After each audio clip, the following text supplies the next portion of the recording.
comments, and opinions of the following program do not necessarily reflect those of Morris Media Studios, MorrisMediaLive.com, or its affiliates. Listener discretion is advised.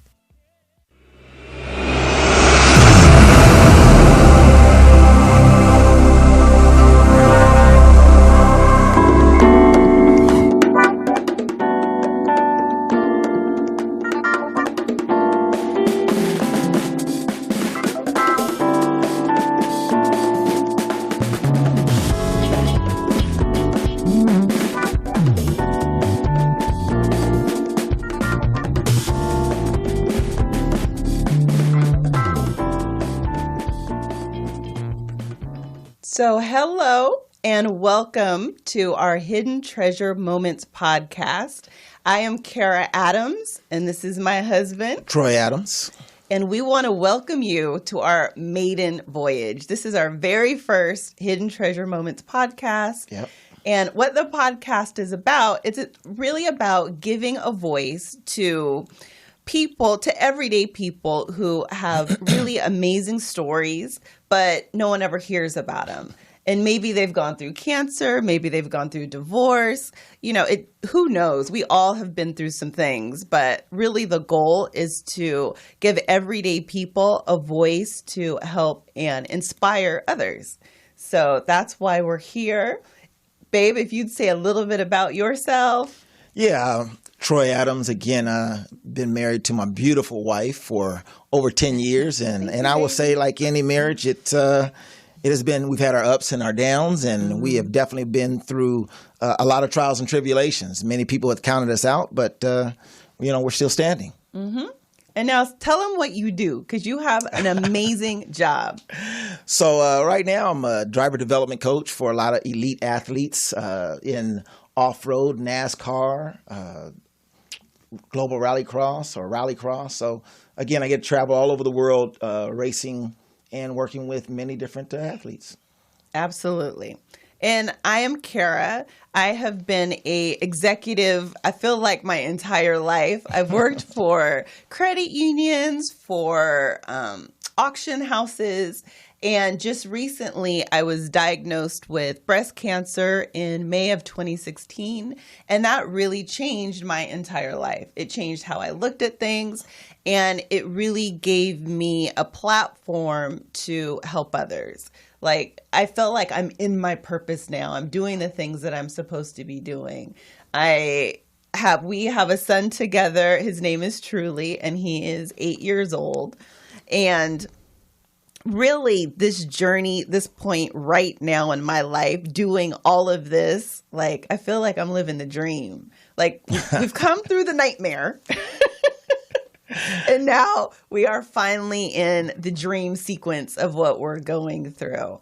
And so I'm doing this full time. I'm not an executive. Well, I'm an executive for my for own your own business. firm, exactly. Yeah. I'm the CEO. What? No. But, it's really, I would say it's a really good, inspiring, exciting time. Yeah, it is. And so where are we going next? So really the goal is, what are some things that we've been through? So like that the audience can relate, that the listener can relate to what we're going through, who we are, that we're not just this stuffy couple in like cute suits and with a really cute haircut. But That's not what your son said. Oh That's my not goodness. What your son Oh my said. goodness. I'm going to digress really quick. I got my hair done yesterday. I walk into the house and my son Truly is like, "Mommy, I don't like your hair, Mommy. That's not cute. I don't like your hair, Mommy." So, I can't win. But to me, it's cute. Thank you, baby. And that's all that matters. Well, again, let's take it back. Again, a little over 10 years ago, we got engaged, married, and times were tough, I think, for us right out the gate. Yeah. I go from having a beautiful wedding, kind of the wedding of my dreams, on top of one of the tallest buildings in downtown LA, the Wells Fargo building at City Club. And just even prior to that, your sister, when you read the book Hidden Treasures, you'll find out that, even one of the family members tried to kill herself prior to us getting married and kind of throw in the house. And 2 weeks before the wedding. Yeah, 2 weeks before the wedding. And our premarital counseling, out of what I would say 20 couples, there was only 3 or 4 who actually did get married. And then shortly after that, it was just a few that actually stayed married and probably still stayed married. So we know that marriage is not easy. Right. It's a challenge. You have to work at it. But at the end of the day, through all, again, the trials and tribulations that we've had, again, we're still standing. And that's a testament to you as far as I'm concerned, because I probably put you not probably. I tell people all the time when they read the book, you got to get through chapter 6 because I'm not, I was not the best husband. But again, there's a lot to learn through relationships and through marriage. Yeah. And what I think is kind of crazy about marriage and about my expectation, like I love the Hallmark Channel. I watch the Hallmark Channel every chance I get. And what's crazy is like during Christmas time, like Truly and I, we sit on the couch and we watch Hallmark. But I think for young girls, young boys, the Hallmark Channel, it doesn't, or those shows, those romantic love stories don't really give you a good view of what marriage is really like. And I told Troy, like when we first got married and we were going through just craziness, like we were on our honeymoon, like he was talking about, and the market had crashed. And we're laying in bed and my broker, because at the time I was in real estate, my broker was calling and deal after deal after deal was unfunding. Like hundreds of thousands of dollars of deals. It wasn't just like I was thing. doing it. I was a boss. Well, okay, maybe not a boss. I was a baby boss. Yeah. But it was really crazy. So we're sitting there and, we're really planning to use that money to pay for our super extravagant, lavish, beautiful wedding. And within the matter of a couple of hours, we had lost $50,000, $60,000. Like everything had changed. And when you think about marriage and you think about newlyweds, to have that be the very first thing that you're dealing with, as a newly married couple was really hard. And then you transition into, I was older. I was 37 I was 33 when we got married, and I was already ready to have baby. So yeah, they don't talk about that on the Hallmark Channel. Yeah, they don't talk about that at all. They don't talk about that growing up. No, that's a whole nother discussion. Yeah. Wait for that. Yeah. But when you think about it, it's. You don't realize what you can go through, how strong you are until you've been through something. Yeah. And so that's not only marriage, that's really life. And, that's when we come back around and we come back around full circle to what Hidden Treasure stands for. It's that we all have these treasures that we possess in our souls and in our spirits, and that God has given us to, be unique and to give back and be fruitful with the world. And what's crazy is that we spend a lot of time hiding what is unique and what's beautiful about ourselves. And that's what this show is about. It's about not only the pretty and the great, but it's also about the gritty, the ugly, the nasty, the smelly, because sometimes you have to go through that too. And that's really when we think of, finding a hidden treasure, what sometimes you gotta, go through like, I don't know, it's like a dung beetle, and there's these treasures. There's the hell is coffee. A dung beetle? See, that's the kind of stuff that I have to deal with. A dung. No, wait. No, stop. No, a dung beetle. People drink coffee. What the hell is a dung beetle? First, it's a beetle that does something in poop, but. Coffee comes from that, super expensive coffee. You guys can look it up because I don't remember exactly how the story goes. But the point to the story, the point is that this, you have to go through the poop to get to the treasure. Yes. And that's really what we're talking about. Right. We don't want to talk about the easy stuff, how easy it was to be married and how, I love my husband. Oh, I love my wife. Yeah. But tell us when you hated them, how did you get through? When you thought about killing them, I mean, not that we do that. Not that I've ever thought that. You lying. You lying. That's the one, you lying, first off. And we're going to start the show off first one, and you're going to start lying automatically. She's lying. The bottom line is, the first time, I will tell you one thing that my sister said. She's like, you know what, Troy? You probably never thought about killing someone until you got married. Your wife would be the first one you think about killing. And what crazy thing is, when we went through, again, we went through a lot of different things, and let's just get it out here right out the gate. You know, I cheated on my wife. With a white girl, not even a cute white girl. Well, maybe he thought she was cute. Whatever. You don't know. She don't even know. Don't even know. Hey, don't start. But I got a whole bunch. She did have a nice body. Okay. Anyway, that's not what we're talking about. Okay. We're talking about killing your spouse. My bad. Exactly. Go ahead. So, gee, Chris, see what I have to deal with. They don't tell you this when you get married. Fellas out there, they don't tell you this when you get married. And you always say, you see these commercials, oh, I want a strong black woman so we can work together. Sometimes you may want one that's like a mother wife. You want one that's strong, but then also can be your mama in a sense too. Oh, because you like that. Girl, you don't lost your mind today. She lost her mind. But bottom line is, going back, I think your spouse is the only one that will ever get you to that point to where you'd want to kill them. But then you love them at the same time. And yes. so you don't. What's crazy, and you don't. Right. And women think about it more than what they will lead on to, which we found out through post-marriage counseling after the fact, when we were working through our issues with me cheating. Yes. You know? So, yes. And I think this is a great opportunity for a quick break. And so that when we come back, we're going to talk a little bit more about our counseling, what we went through, and really how we got to this place. But remember, please like us on Facebook at lovehidden treasure.com. And we will be back shortly.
So hello, welcome back. Again, I am Kara Adams. Troy Adams. And this is Hidden Treasure Moments.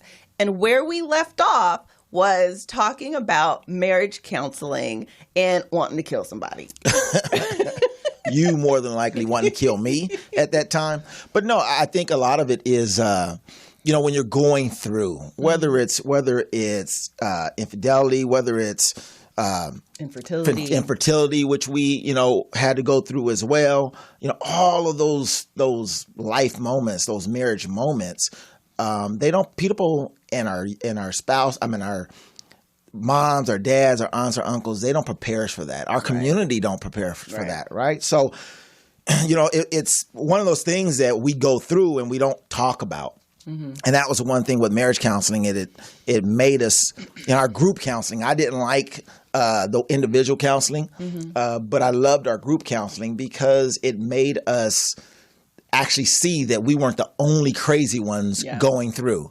after we got through we went through 6 weeks of other couples acting like they liked each other. Right. But in reality, once I got up and told them why we were really there, we found out that many of the women had thought about killing them after the break. One of the ladies even told you, she was like, what? Yeah. So after Troy, he had stood up and been very vulnerable with what we were dealing with in our marriage. And he's right. Like, we had been sitting week after week after week. And everyone in there was like, oh my God, my husband, he's my world. Oh, my wife is so beautiful. I kiss her feet. And, we were in there thinking, I hate him. He hates me. And how the hell are we going to make it through? Like, we were struggling. And so when he got up and professed what he was going through and what was weighing him down, it changed the entire ambiance, the entire feeling of the group. And it was almost like everyone finally could let their belly out. Like, you could see their belly, the little belly flap hanging over their pants, because people were finally able to be real. And so Troy got up and he told his story. I got up and told my story, which he really hadn't heard, all the hurt and anger and resentment that I had been hiding. And when we went to break, a woman came up to me who was probably the biggest cheerleader of her husband, which I get, but she came up and said, Kara, I'm going to tell you something. I've really been thinking about killing my husband. And she wasn't joking. She wasn't, saying it to get a rise out of me. She was really serious. And I was like, what do you mean? And she said, the only thing that's keeping me from killing my husband is the fact that we have 2 young children. But I think about how I'm going to do it. I think about, could I do it and not get caught? Like, I pretend so much and it's weighing so heavy on me that if I don't kill him, I don't know what I'm going to do. And so she said, but, maybe I can talk to him. So let me just stop you there. And again, I think there's listeners that are out there, whether it's male or female, that may be even thinking that. And so I will tell you, if you have gotten to that point, if you've gotten to that point in your relationship where you are thinking of doing something so drastic, then you need to get help. Because at the end of the day, when you got with your wife, your husband, for those who are out there who are, in a same sex marriage, the bottom line, you didn't get with them because you hated them. You didn't get with them to kill them. You got with them because you loved them and you found something within that relationship. And all it was what was lost, what the communication, understanding what their love languages are, right? Wait, do you remember mine? No, I don't remember all that. Not at this time. I guess I'm going to have to remember those. But at the serious part of that is, again, get help. Seek help. Yeah.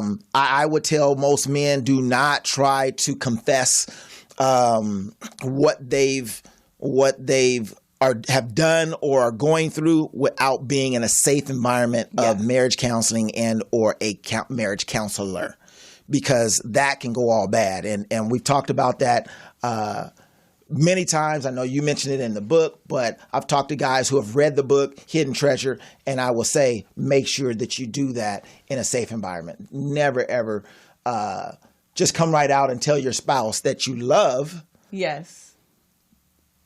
something that could be detrimental to your relationship without being in a safe environment. Yeah, and I would say, if you feel so moved to be honest, because from a woman's point of view, I would say then definitely, talk to a professional, find out how do I do this? How do I tell my spouse in a way that will, it'll hurt no matter what, but that won't completely destroy our relationship. And then, you might have to do individual counseling, you might have to do group, but be honest, because, you can't build anything on that shaky of a foundation when you're ready. Yeah, but the problem is women say, oh, I want you to be honest. Be honest with me. No, they don't want you to be honest. Yes, I told you I wanted. You do. Yes. You do. Yes. You do. But I'm just telling you from a man's point of view and a man's side, they better not be honest in a not safe or comfortable environment, because they will either be divorced or dead.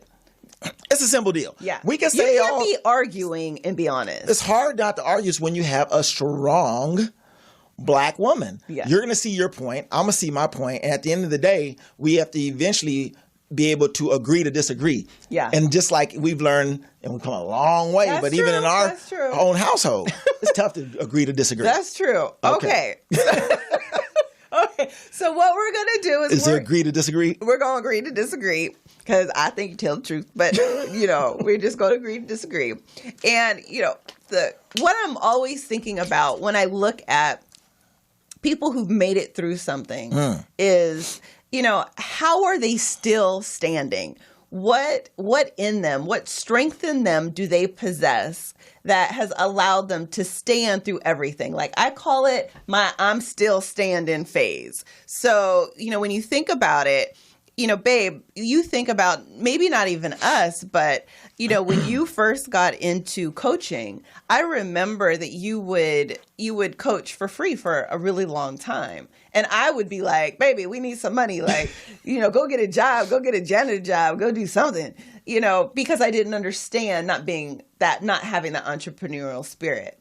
But, today you're still standing because of everything that you did, all the sacrifices that you made. And can you sum that up into how are you still here? What possessed you to be able to make it through?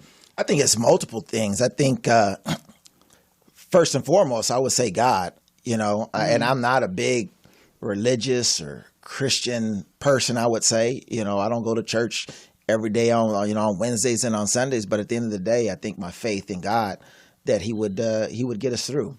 The second part, I think, is my family. I think the foundation of my family, my dad, my mom, my aunts, my uncles, my two sisters, also helped a ton with being able to be there and get me through. And I look back at all the times, even with my sister, my oldest sister, when we were going through, she said the one thing that I would tell most men again is that no matter what happens in your relationship, never, ever, ever leave the house.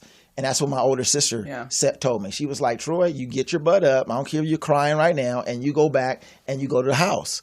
She said, I don't care if she kicked you out. You sleep in the garage. You sleep out in the parking lot every day. That's good. She's going to see you, and your son needs to know that you're not a quitter and that you're going to see. And so I think that was probably the turning point. One of the turning points in my life is to understand that this relationship's not going to be easy. Mm-hmm. But no matter what, till death do you part, means till death do us part. Mm-hmm. To rich and poor, I didn't agree to that one. But through death do us part meant something for me. Yeah. And so that I would say that was one of the key points of why I'm still standing. When it comes to the business side, I've always been entrepreneurial, and for me it's just trying to figure out where the economy is going and what works and what I had passion for. And my passion is to help young people, but primarily racers. Mm-hmm. My passion was to win, which I love doing. And I figured out how to get both. I figured out how to work with young drivers and older drivers, how to continue to work with their mental state to help them become elite, and then how to go out and win races. And once we figured that out, people paid me good money to go do that. Mm-hmm. Like when I think about when I first met you, which was probably about 12 years ago now, mm-hmm. and you had taken over the track and, you had really reinvented what the track was. We started doing drifting, your lessons and your programs, your driver programs. Like I remember walking up and there'd be little kids crying. Like, but they're the same ones that love you today. And so I applaud your ability to be able to be, am I going to make you cry? No, this is not going to make me cry. This point. She tried to make me cry. That ain't happening. Go ahead. But I really applaud your ability to provide structure and strength, because some of these kids, like, there have been a couple that I thought, they might be on the spectrum or they might be going through something. They have disciplinary problems.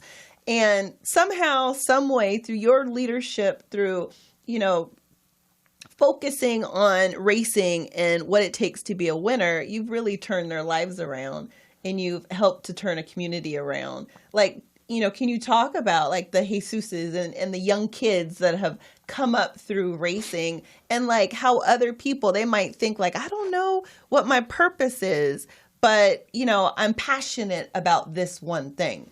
I see what you've done with the young kids in the community and, how did that come about? Well, I think, again, it goes back.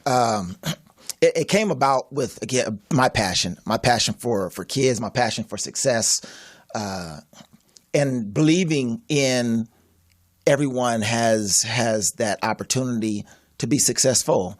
And so a lot of the kids that in the beginning that I dealt with and had the opportunity to work with were economically disadvantaged, where in racing it's extremely expensive. And so we had to figure out how to overcome those disadvantages. And a lot of that is just mental. At the end of the day, if there's a will, there's a way, and I truly believe in that.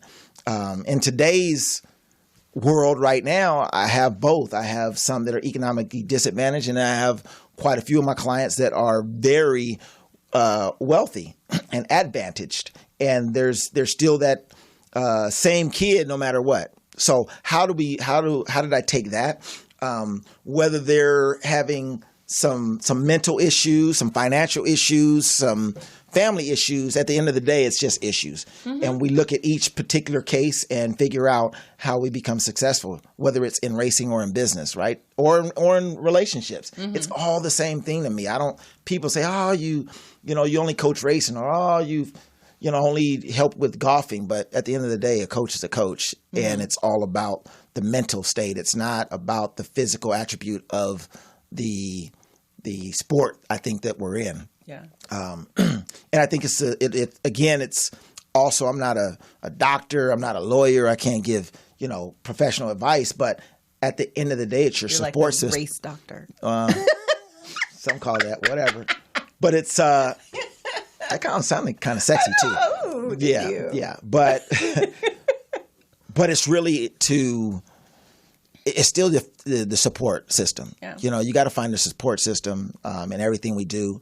And kids now with the sense of entitlement, we also have to know that they need a lot of discipline, and we need to give them some room in order to make some mistakes in life. And then when they make those mistakes, for me, I do them just short of spanking their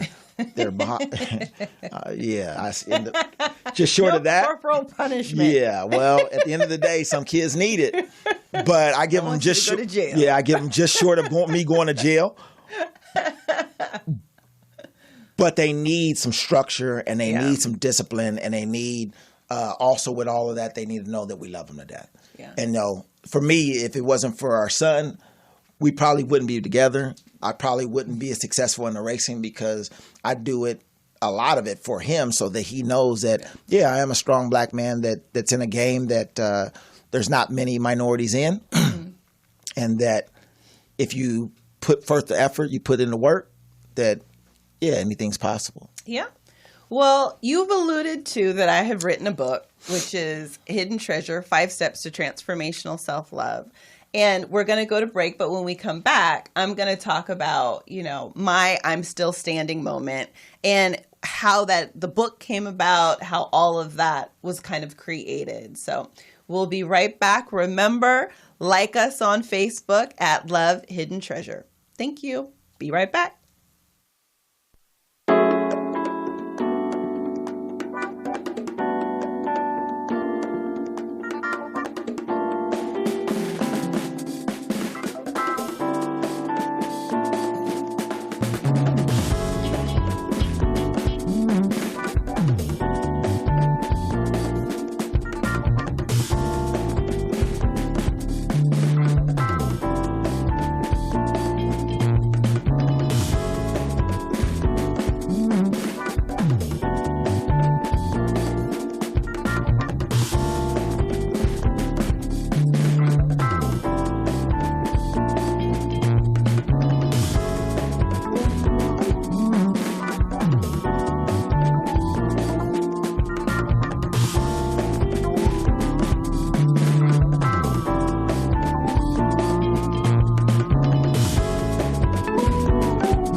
So welcome back to Hidden Treasure Moments. I am Kara Adams, and I'm Troy Adams. And we want to thank you for listening and being part of our podcast.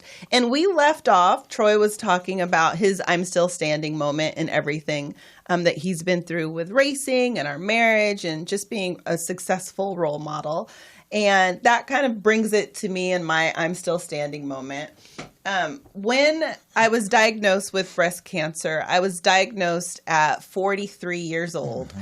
And, you know, it wasn't funny, but it was, you know, when you get diagnosed with something like that, the doctors, the nurses, your staff, your medical staff, they always ask the same question. You know, what made you get screened or what made you get tested? And, you know, I always say, like, my story, it's not unique, like, you know, but really, I think it probably is. So my husband, love him to death. Now. Yeah. But anyways, we were going on a trip. I think we were going to the river, and he had gotten a bootleg movie. Now, I'm a marketing professional by trade. I hate bootlegs. Hate them. I don't like seeing, you know, whoever stand up in the middle of them. But anyways. I'm sorry. Being in the Black community, I don't know how people don't love bootleg movies. I don't. That don't make no sense. I don't love them. No sense. But go ahead. Thank you. Anyways. So, you know, he brings a couple movies home, and one is I Miss You Already with Drew Barrymore. And so, spoiler alert. I thought I was getting some. Yeah, no. But anyway, spoiler alert, turn the volume down if you don't want to hear how it ended. But the leading woman, you know, dies of breast cancer, and she leaves behind 2 young children and a loving husband. And halfway through, I'm like boo-hooing, I'm bawling. Troy's like, babe, you know, we can watch something else. I'll turn it off. I thought this was going to be a romantic comedy. And I'm like, no, you know, I'm invested. You know, let's just finish watching it. And we watched it on a Saturday. And I decided on Monday that I was going to call the office and get a mammogram. I hadn't had one in 8 years. And breast cancer runs in my family. My mother was diagnosed with breast cancer. My grandmother was diagnosed with breast cancer. My paternal grandmother passed away from breast cancer. So I knew it was a real thing in my life. And, you know, sad to say, I thought, sometime I'll probably develop breast cancer. But I just didn't think I was going to develop it in my 40s. Like, that just felt really unfair.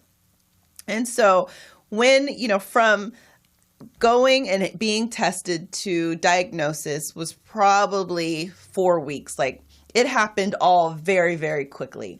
And I remember, you know, I told Troy when it was time, like, they called for me to come in and talk to me about my results. And, you know, I remember telling Troy, oh, babe, you don't have to come. It's nothing. They're going to say, oh, we'll just watch it for, you know, 6 months and have you come back in. And so he's like, you know, which I totally appreciate and love him for. He said, no, babe, no, I'm going to go in with you. And thank God that he did, because I was diagnosed with stage 1, type 2, triple positive breast cancer. In my mind, that had to have been the worst. Like, oh my God. And once our doctor said that, like, I completely tuned out. I couldn't hear anything. I was just bawling.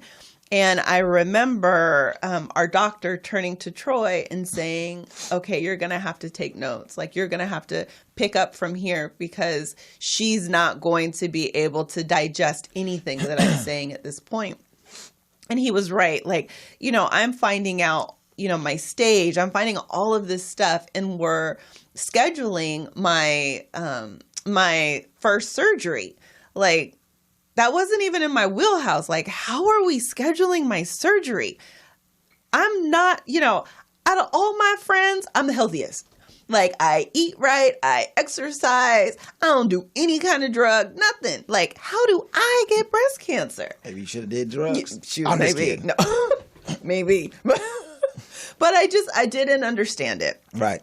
And so, you know, from that moment on, my life had completely changed. And I took on probably within a few days, like it was that I will do anything to survive. Like at the time, our son was 6 years old. And for me, that I'm still standing, like I didn't realize at the time, but it was starting even then that, okay, what do we have to do? Okay, I need a lumpectomy. Okay, that's what I got to do. Oh, my cancer is doubled in size in the 2 weeks between my diagnosis and my first surgery. Okay, well, what do we got to do? It's like, sometimes as adults, as women, it's just, I couldn't absorb it all. I just had to act and I had to live and I had to move in it. And, fast forward to I've had a double mastectomy. I've been put into menopause. Like my entire life, everything about my life has completely, completely changed. But I'll say that my faith in God and my ability to find kind of the hidden light, the purpose behind it all has really helped me to still be here. And I think when I was all done, I was in chemotherapy for a little over a year, about a year. Yeah. And so when I was all done with that, I remember like, okay, like I should be so excited. I should be happy, and I felt depressed. And I would be in the bed, I'd be talking to Troy and I'd be like, babe, it's just something is not right. I don't feel whole. I feel like I've made it through all of this craziness and I'm living the same life. I've gone back to work. I'm doing the same thing. I'm adding all these pressures onto myself. And it was all for nothing. My near-death experience happened for nothing. And, I think Troy was like, oh God, we don't need any drama. And it's funny how God has it, how life has it. I ran into an old mentor and she was like, you should talk to a consultant. You should talk to a life coach. And I'm sorry for all the life coaches out there. I was like, ugh. You love them? No. Oh. I'm like, people in my mind, coach who cannot do. You're going to tell me what to do and your life isn't even right. Yeah. But, at the time. That ain't Patty. No, my coach, oh my God. She's a beast. Yes. But, it's that sometimes that fear that, that wanting to push something away so quick, it's because you really need it. And, my first conversation with my coach and my business coach, she had me crying and she said, have you thought about writing a book? And so I was like, no comment. I was like, as a matter of fact, I had started writing a book and it was called something like The Silly Investor or The Savvy. No, it was like the Savvy Investor. The Savvy New Investor or something like that. And I had written a couple of chapters and I'm like, babe, I was so proud of myself. That was one of the worst books I've ever read in the beginning. Oh my God. You don't read. You're right. This is why it was one of the worst. Again, probably not one of my proudest moments that I told you that in the beginning and I almost got myself in trouble again. Thank God for Patty that she told you the same thing. Yes. But anyway. Yes. So I had written this book. Troy was definitely not a fan. And, I had given it, I was talking to Patty one day and she was like, you know what? That's not your book. I know your story. I know everything you've been through. Just sit down and think about, really putting forth an effort to just write your thoughts down and maybe make it into a book. And so I was like, Patty, I'm not an author. I'm not a writer. My grammar is not that good. I don't care, I'll leave a comma out in a second. But she was like, no. There's a writing coach, go up to Portland, do all that stuff. And so, fast forwarding a ton, I end up writing the book. And I will say in that, and I wrote it in a week, which is insane. But I will say that was really the first opportunity that I was able to look at myself from 20,000 feet up. And I was able to see everything that I had been through and how God had woven this blanket of my life so that I could get to exactly where I was. And through writing my book and writing my memoir, I saw the reason why I was still standing. I saw that why I was here was to help women, to inspire women, to help people going through crazy, crazy emotional events that they think, I can't possibly move on. I can't possibly step another step because my life is just weighing down on me, that I feel like I'm underneath water because things are so tough. And when I saw everything that I had been through, my purpose was pointed out. It was like this, like the clouds opened up and God was like, this is what it was all for. This is why you are here. It's because you're a messenger. You don't have to have the perfect message. You don't have to speak perfectly. You don't have to be, grammatically correct all the time. The message, and people will feel your passion, and you will do my work for me. It's funny you always say, though, it's for women, but I know many of the men who have read your book, and now I've been in a couple of different men's groups, you kind of jack up the dynamic in a sense that after they read it, now I have to listen to about a month or two worth of discussions regarding your book, because it's not just about the woman's side of the view. It's also gives us men the insight of what a woman thinks, because you have you think and you write in, I don't know, first person, second person. I don't know what the heck all that is. But the bottom line is you have an alter ego that also comes out in the book that affects a lot of men and helps them to think about where they are in their relationship and how to make that better. So that's what's been probably the most exciting for me, is to see that you're also changing lives of both men and women, and then in their relationship and and then the relationship and their goals and how they kind of take that voyage through life. So again, commend you on that one. Love you on that. So thank you, good baby. job. And it feels crazy that like cancer brought this out. Like, I won't say cancer was good, but I'll say it was enlightening. Your son will say cancer was good. Yeah. Sadly enough. So I did when I was going through it, like I didn't have a platform to talk about just how devastated I was and what I was going through, because I felt like I had to be strong. I had to be strong for my parents. I had to be strong for Troy. I had to be strong for my son. And so I would go into our office whenever I was feeling particularly vulnerable or awful or whatever, and I would put together a video, and then I would stream it, or I would put it up on YouTube. And it was called Kara's Cancer Corner. It's still there. Anyone going through anything, you'll see it. But really, that was my opportunity to let the inside voice come out. And one episode, I was interviewing our son, and he was still 6 at the time.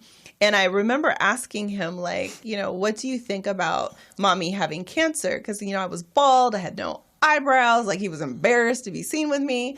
And I was so shocked that he said, Mommy, I like that you have cancer. Or your cancer is good or something. He said something to that effect. And it blew my mind. And I was like, what? Like, why would you say cancer is good? And, perception is our reality. And his perception was, Mommy was home. Mommy was cooking cookies with me. Mommy was picking me up from school. Mommy was doing my homework with me. Like the things that were important to our son's world, all came into being from me being home and me being sick. And that was also like, what? Yeah. What am I doing? Why am I putting my job, everything in front of my family?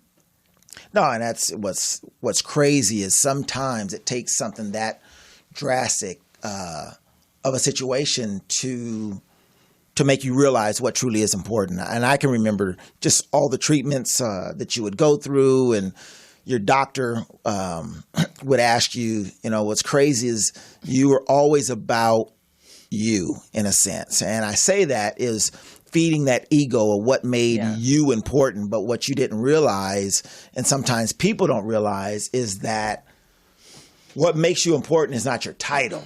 Yeah. What makes you important is the things that you're doing, not just for yourself, but for others. Right. And what is the legacy that you're leaving behind? And so you were so worried at that time about your title that you forgot that you were only a number. Yeah. And it took the cancer and it took all those different things. I remember sitting in the doctor's office and, they told you all those different things about basically you were going to die. Yeah. And the only thing you heard was I had to stop working. Yeah. I had to take a leave of absence. And that was the first time I cried in the office. Yeah. So you didn't cry after the initial one. You never cried until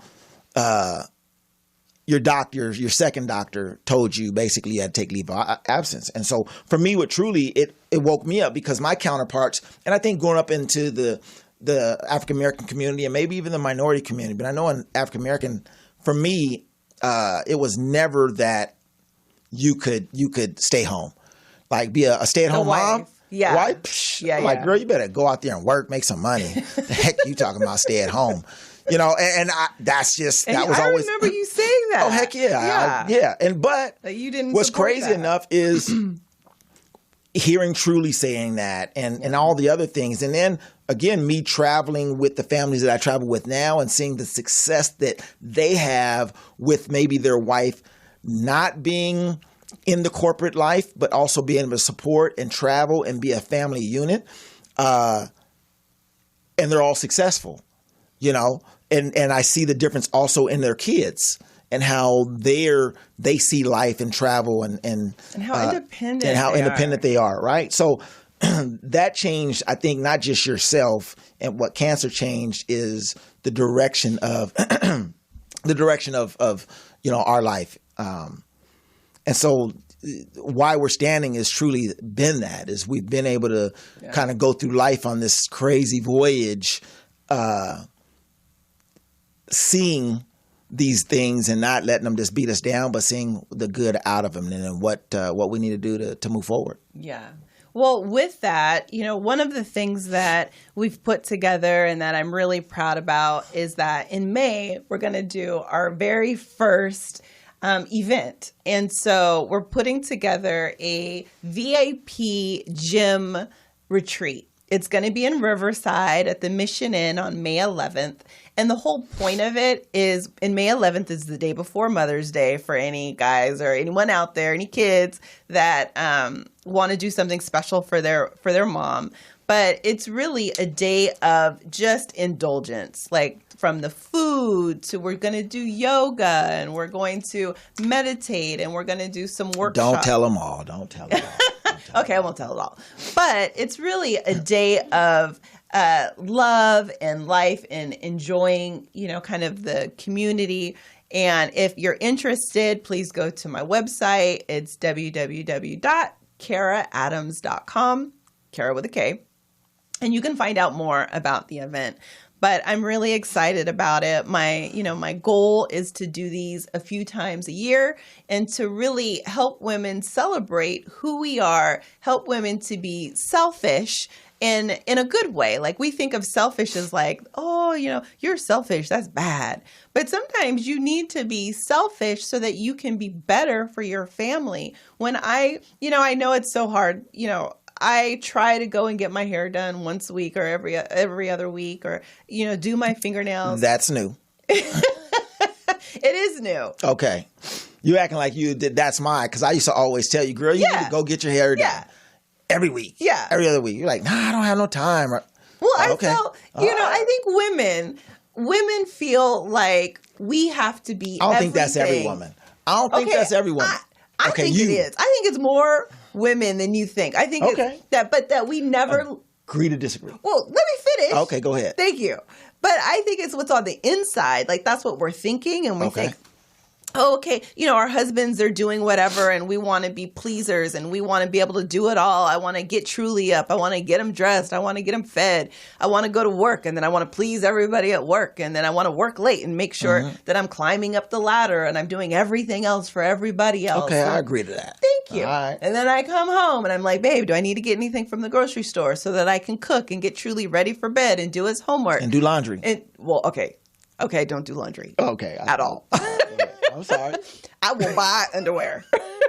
That's why they got stores. But I hate doing laundry. Okay, go ahead. Keep going back. Thank you, because you just totally got me off of what I was talking about. That's what my job is. But anyways, and so we feel like, that there's no time left for us. Or Who does the laundry? You. Oh, okay, I'm sorry. Go ahead. I just wanted to make sure that I get some pluses in here. You do the All laundry. right, go ahead. Go back. Go ahead. I'm just wanting to get... Stop go interrupting back. me. All right, go ahead. Okay. Yeah. So, like I was saying, and so sometimes we feel like when we do make time to get our hair done or we do make time to get our nails done, like it's taking away from the family. And so I'd be doing it, but I wouldn't be getting any pleasure out of it because I'd feel guilty for doing it. And, and so when I say to be selfish or when I'm kind of spewing that mantra, it's about not only doing it, but feeling good about it and knowing that when you get your hair done, when you get your nails done, when you read a book, when you go to the spa, when you do these things to bring life and joy back into your spirit, that you're better to everyone else for it. Like I have more patience for Truly when we're doing his homework and I want to strangle his little ass out. Like and our son speaks, he's in Spanish school, I digress, but he's in Spanish school in dual immersion and I can hardly do his homework. And so like when he's crying and doesn't want to do it, I just feel like when I give a little back to myself that I just have that much more patience and time and love to give to him. And so that's really what... No, I totally agree to that. And the new you is way better than the old you. So let's get that out. How was the old me? That is a whole nother show. So like I told you, your book is your truth. It may not be the truth for sure, but it is your truth. But for sure, I agree that all of what you just said. However, I think in a marriage, there is sometimes that women and or men do a little bit too much. So I would always go back to saying that communication is key, making sure that you're talking to your partner and making sure that they're on the same page so that they don't feel as though maybe sometimes a spa or you're getting your nails done too much or your hair done too much. Like that? No. I always think you need to be tight. So as far as I'm concerned, get your hair done, get your nails done, go buy a few outfits. I ain't saying go. That's a song, isn't it? I don't know, but I just know that I'm not saying go to whatever. There's extremes. Yeah, extremes, and so it's communication is the key.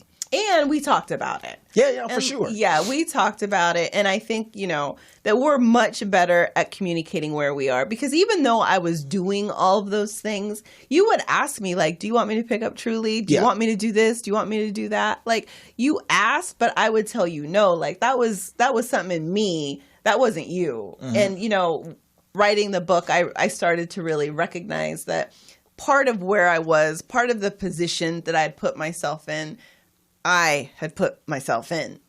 I know. Give me a pen or something. I need to write this date. Jesus. Not going to say it twice. Yeah, I know you don't.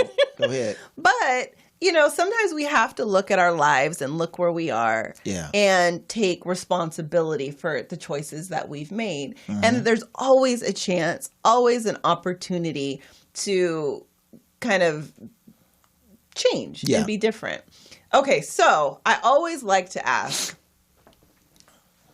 now, knowing everything that you know, knowing everything that you've been through, what would the big you, this you right now, say to the little you to help to navigate your world? What would the big me say to the little me back in the day? Women crazy. Shit. Women crazy. That'd probably be the first thing. I mean, at the end, I used to remember my dad saying, women are crazy. And I think, Daddy, you just being mean. No, women, you crazy. That's the bottom line. But your daddy was a little crazy. I'm just saying. But I was going to say, but so are men, right? Yeah, I mean, men are crazy as well. Yes. So I know there's that book. I don't even know what the heck the book's name is. Venus, Mars, whatever the thing is. Women are from Venus, men Mars, something like that. But I think that would be the first thing. And then understanding that women are crazy and men are crazy, right? And then we come from these two different worlds. It's going to take a lot of work to have a successful relationship and have a successful marriage. And it's not going to be easy. And at the end of the day, when we say our vows, do you truly believe it? I think people get married now or get into relationships and see the easy way out. See that, man, okay, if it don't work, I can get a divorce. And or I would also say put myself around strong married couples, because at the end of the day, most of your friends and some of my friends that were tight weren't worth a damn as far as I was concerned, and they would be the first ones to tell you to leave. But I think it's your story and our story that could help others, because at the end of the day, we are way stronger now than what we were. And if I would have left, or you would have left, I would have gotten the same type of individual and been through the same situation. So for me, the big me tells the little one is to endure. To just endure. That's a good word. And at the end of the, just endure, and this too shall pass. That's it. Endure. Okay. So, me, what would the big me tell the little me? I think the big me, I gotta stop doing the whole I think thing. The big me would tell the little me not to worry so much about what other people thought. That I find that wanting to please people and wanting to be what other people expect, that has caused a lot of stress and anxiety in my life for no reason. People are going to think what they're going to think. I have no control over what they think. I can just control how I react to what's happening. And so I need to spend a lot less time, and I think I'm getting there, but a lot less time on trying to be what other people think I should be. And being honest. So I would say to the little me, girl, be you. Do you. Yeah, for sure. Feel good about who you are, and, forget. I got to go back, though, really quick. Okay. I got to go back really quick. No, because I said something, and to me, words are extremely powerful. So when I say your friends weren't worth a damn and neither is mine, I mean it in a context of when it came to relationship, many of our friends that we reached out to or reached out to us were almost in that same situation. So for them either not to get caught in their situation and or to them to make themselves feel better, they told you or said the wrong things, because a lot of those same individuals were either going through the exact same thing and are back with their spouse now. Right? And because they're back with their spouse now, they're built extremely successful businesses or are become happy within their relationship. But when you're going through, it's just surrounding yourself around good people. And I think that's whether it's marriage or anything else. So I just wanted to clarify that, because I sat here and said, man, you guys, we've been blessed to have some really good friends. But sometimes in those heated moments, they say some stupid ass things. So, well, I think it's hard to take advice from someone who's never been through it. So we're looking at, that when you do that and you take that advice, you just got to look and see where it's coming from. So, when you think about, everything you've been through, what the little you said to the big you, or the big you said to the little you, and you've looked at your life from 10,000 feet up, what do you treasure today? I just say I treasure our family. I treasure my relationship. Again, I do treasure my relationship with God. I would treasure my relationship with my friends, with my support system. And I treasure you. Aww. Without you, without Truly, I've always said, kiss, baby. That's yeah, so okay. sweet. Without you guys, I would be nothing. And that's all I've always said. It's always been us, ride or die. It's just us. Yeah. Oh, that's sweet. Okay. What do I treasure? You better say the same thing. Oh, I will. Okay. I am. Just kidding. Like I said, do you. You said do you, so go ahead. I treasure that I have been able to make it through so many crazy situations and be healthy and happy for it. I treasure you because I truly believe that I wouldn't be here. I truly believe I would have died from cancer if you wouldn't have listened to God, got that movie. Now you're trying to make me cry. Oh! But got that movie and, had me watch it. I know I'm here for a reason. And, I'm really thankful for you for listening to what he told you to do. And, I treasure our family and our growth, that you have really allowed me to, and not only allowed, because that feels weird to say it like that, but you have inspired me and pushed me to live in my purpose. Like that old you who would never even consider me being at home, now for all intensive purposes, I'm at home. Like I go into work, we spend time together. I pick up our son. I don't have that traditional 9 to 5, and I treasure and adore that this is my life and that you are in it. So then I guess my question to the listeners is, what is their purpose? What is their purpose, and what do they treasure? Mm-hmm. Absolutely. Think about it. So really, this has been our very first podcast. I'm so excited to have my husband, my best friend, my lover as my co-host. And, we'll be here every Thursday from 10:30 a.m. to 11:30 a.m. And you can find us on Morris Media Studios. And I want to say some thank yous. So I want to say thank you to the poetess, to Felicia Morris, to Morris Media Studios, to Troy, my co-host, and our sponsors, because we have a sponsor for today. Woo-woo! American Solutions, making this happen. Thank you, American Solutions Group. And also we want to thank the listeners. We want to thank you for being on this journey with us, and we hope and pray that you invite your friends, you tell them about us, and remember, we'll be here on Thursdays at 10:30. Do you want to say something, babe? Nope, I think you covered it all. And I'm going to just leave by saying, remember to find the treasures, because life is full of treasures and purpose. Thank you.